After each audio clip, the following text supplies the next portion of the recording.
大家好，呢一集嘅主題係有關保育自然資源同埋保護生物多樣性。我哋會以酒店業實際營運作為出發點，探討呢個議題點樣由一個比較宏觀嘅環境概念，轉化為日常管理同埋營運層面都可以理解同埋實踐嘅方向。自然資源其實並唔係抽象嘅概念，而係直接影響營運嘅基礎，包括水資源、能源、土地環境同埋周邊生態系統。酒店作為高度依賴自然環境嘅服務行業，其實同生物多樣性都有一個長期而且密切嘅關係。當自然環境受損，旅遊吸引力、社區關係同埋長遠營運穩定性都可能會受到影響。因此呢一集嘅培訓並唔係要求酒店即時去參與一啲大型嘅保育項目，而係希望大家建立一個共同嘅理解。保育自然資源同埋生物多樣性，其實同酒店嘅風險管理、品牌形象同埋可持續發展策略都有密切嘅關係。當酒店能夠將呢一個議題納入整體嘅營運思維，相關嘅措施就會變得更加具方向性同埋持續性。生物多樣性同埋自然資源保育，經常都會被視為全球性或者政府層面嘅議題，但係實際上，酒店喺當中亦都扮演住一個相當實際嘅角色。酒店日常營運會使用大量水同埋能源，亦會透過採購、餐飲、園藝同埋設施管理，間接影響周邊嘅生態系統。例如，水資源使用嘅方式就會影響當地嘅供水壓力，食材來源同埋園藝嘅設計，亦都會影響生物棲息嘅環境。所以，將全球可持續發展議題連結到酒店嘅日常營運，就有助員工去理解自己嘅工作同埋環境之間其實存在實際而且具體嘅關聯。呢一種理解就有助將可持續發展由外在嘅要求轉化為內在管理考量。呢一部分主要係提供一個整體嘅視覺，話俾大家聽酒店嘅資源管理同埋生物多樣性之間嘅關係。酒店作為高密度嘅服務場所，會集中。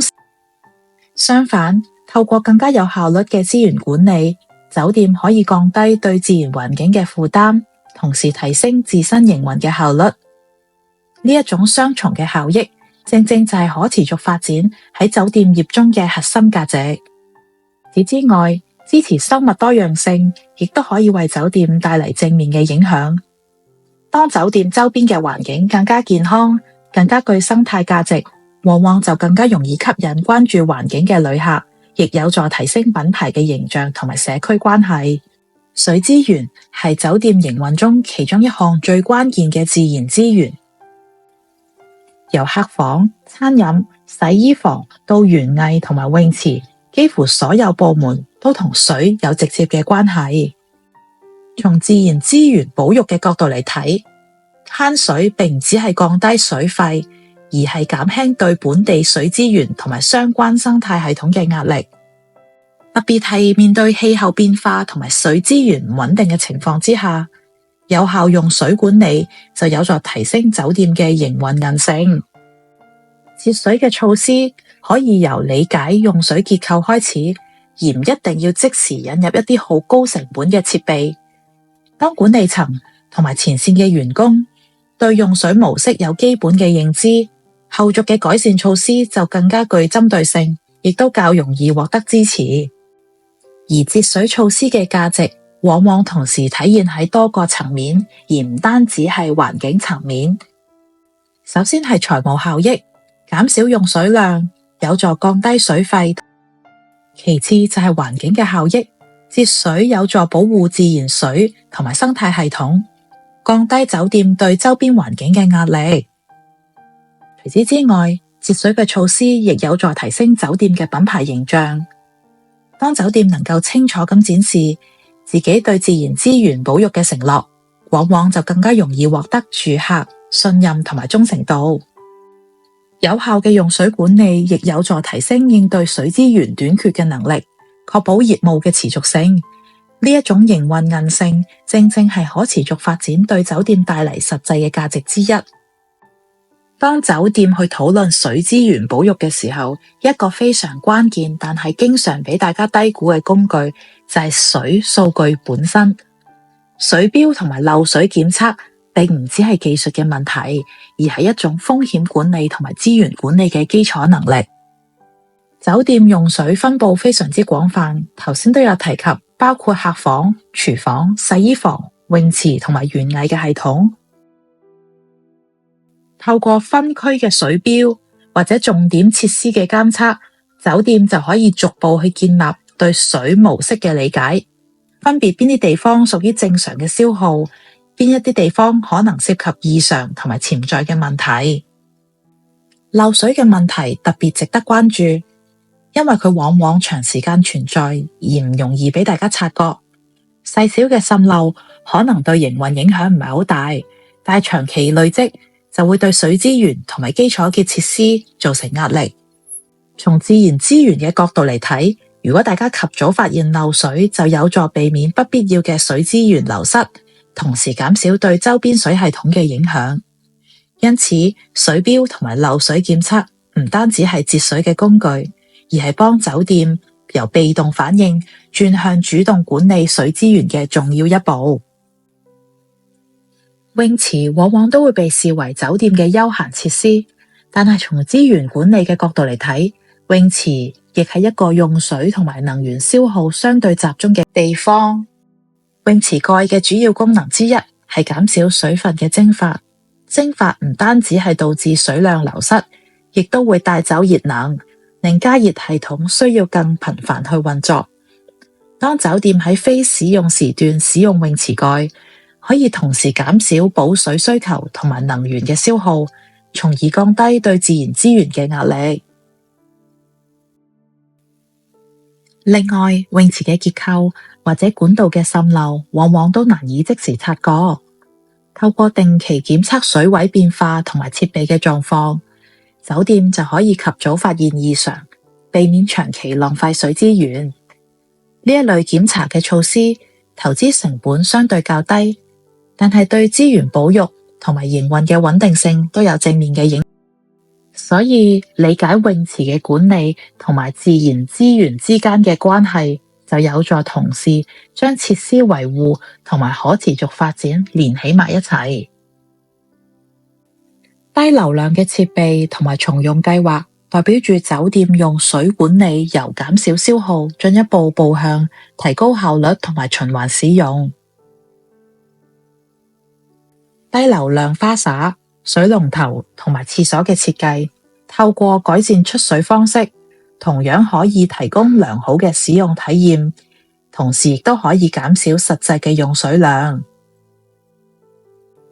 低流量嘅設備價值唔只係節水，而係減輕整個供水同埋排污系統嘅負擔。酒店嘅總用水量下降，對本地嘅水資源同埋處理設施嘅壓力亦會相對減少，從而有助保護水嘅生態系統。而重用計劃，例如毛巾或者床單嘅重用，就屬於一種結合客人參與嘅資源管理方式。重點並唔係要求客人改變佢哋嘅行為，而係提供清楚嘅選擇同埋解釋，等客人理解重用背後嘅環境意義。當客人感受到尊重同埋透明度，往往就更願意去支持呢一個做法。餐飲部門亦都係酒店用水比較密集嘅範圍之一。洗碗、備餐同埋清潔嘅過程，如果管理方式未經優化，易造成資源浪費。高效嘅洗碗做法，並唔一定需要繁複嘅技術，而係從流程同埋操作習慣入手。例如，確保洗碗機喺滿載嘅狀態之下運作，可以提升每一次用水嘅效益。適當清理食物嘅殘渣之後先進行清洗，亦都有助減少重複沖洗嘅次數。呢啲改善措施可以減少對水資源同埋能源嘅雙重消耗，流程優化亦有助提升營運嘅效率，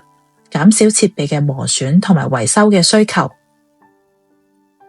所以高效洗碗實際上係一個將資源保護同埋營運效率結合嘅例子，適合透過培訓逐步建立共通做法。酒店可以透過收集雨水同埋智能灌溉系統，用作園藝或者清潔嘅用途。酒店可以減少對自來水系統嘅依賴，同時善用自然資源。智能灌溉系統就可以根據天氣、土壤濕度同埋植物嘅需要，自動調整灌溉量，避免過度淋水。而園藝設計同埋灌溉嘅管理，往往都係客人最容易觀察到嘅環境元素之一。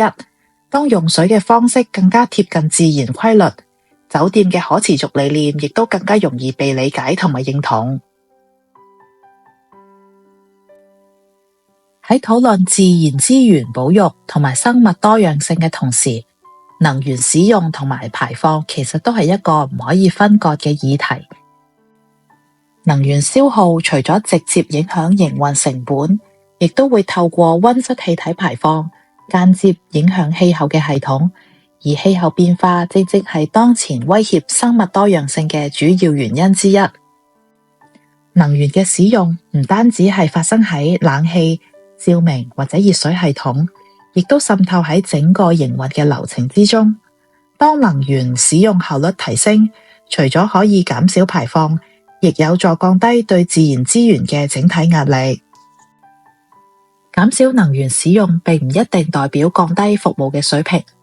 而係透過更加精準嘅管理，避免不必要嘅消耗。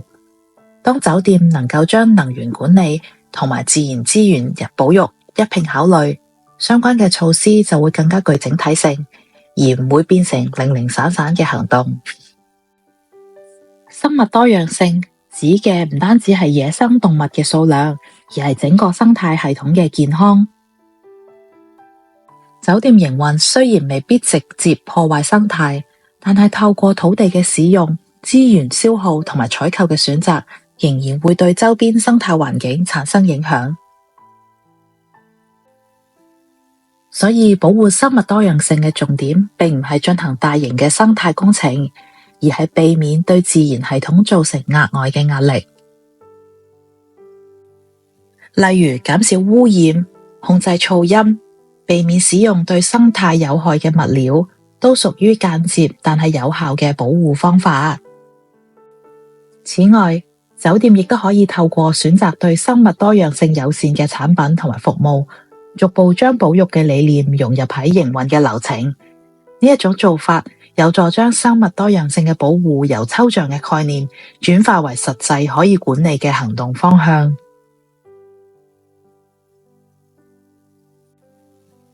而園藝設計係酒店最直觀同自然環境互動嘅一個範疇。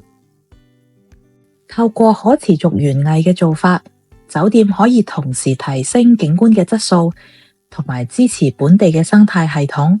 例如，選用本地嘅植物或者適應性較強嘅品種，可以減少灌溉。相對於高維護成本嘅景觀設計，呢一種做法就更加貼近自然環境，亦都更具長期嘅可持續性。而酒店亦都可以培訓員工理解園藝同埋生物多樣性之間嘅關係，有助佢哋將日常維護工作重新定位為支持生態系統嘅一部分，而唔只係美化環境。自然資源同埋生物多樣性嘅保育，往往都需要唔同機構嘅努力。酒店作為社區嘅一部分，可以透過同本地社區嘅合作，去擴大保育嘅影響力。例如支持本地嘅保育項目，參與社區嘅環境活動，或者本地團體合作推廣自然教育。當社區對酒店產生咗認同感，雙方就更加容易建立互信嘅關係。社區參與亦都有助提升酒店嘅品牌形象。呢一種關係型嘅投資，往往都能夠為酒店帶嚟持久而且穩定嘅正面回饋。可持續發展並唔係一次性嘅項目，而係一個需要持續監察同埋調整嘅過程。對自然資源同埋生物多樣性保育嚟講，建立簡單而清晰嘅監察機制，有助確保相關嘅措施能夠長期發揮作用。例如定期檢視用水、能源同埋廢物嘅數據，就可以協助管理層去判斷而家有嘅措施係咪有效，並可以去識別進一步嘅改善空間。呢一種循環式嘅管理方式，有助避免資源投入之後缺乏跟進嘅情況。持續改善概念亦都有助建立共同嘅理解。可持續發展並唔需要一步到位，而係透過不斷嘅微調，逐步去接近理想嘅狀態。呢一集嘅培訓，我哋將重點放喺思維嘅轉變。自然資源保育同埋生物多樣性嘅保護，並唔係一個獨立嘅項目，而係可以融入酒店營運每一個層面嘅管理方向。當酒店能夠將能源、水資源、採購、園藝同社區關係呢幾個層面一致地去支持可持續發展，相關嘅成效就會逐步累積，並轉化為長期營運韌性同埋品牌嘅價值。